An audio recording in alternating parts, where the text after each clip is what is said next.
সবাই কেমন আছেন? আশা করি সবাই ভালো আছেন। এখন আমরা দাঁড়িয়ে আছি জর্জিয়া এবং কি তুরস্কর বর্ডারের পাশাপাশি।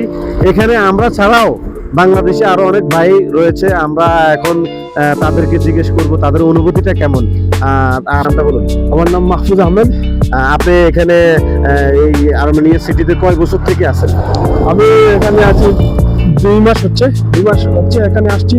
আমি আর্মেনিয়া এরাভান রাজধানীতে থাকি।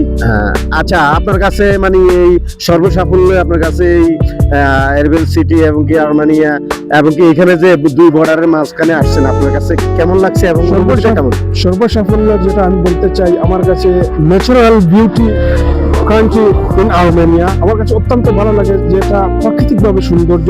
এই মুহূর্তে আমি যেখানে দাঁড়িয়ে আছি, আমি এই তুরস্কের মাটির উপরে দাঁড়িয়ে আছি। আমার সামনে আছে জর্জিয়া।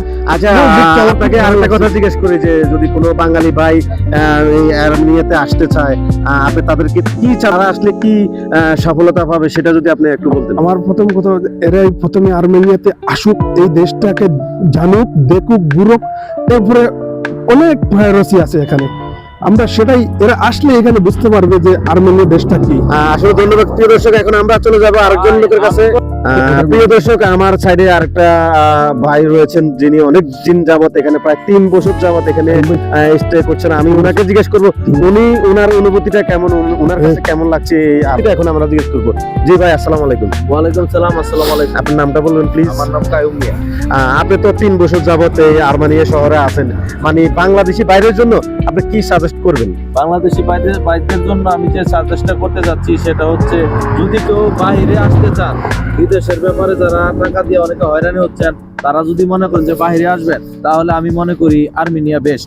কারণ ইউরোপের 29টা রাষ্ট্র তা নাই, আর্মেনিয়া একটা রাষ্ট্রের মধ্যে যা আছে। আমি বর্তমানে আছি তুর্কির বর্ডারে এবং সামনে আমার জর্জিয়া। এমন একটা পরিস্থিতি বা এমন মনোরম দৃশ্য যা আপনি কোনোদিনই ফিল করতে পারবেন।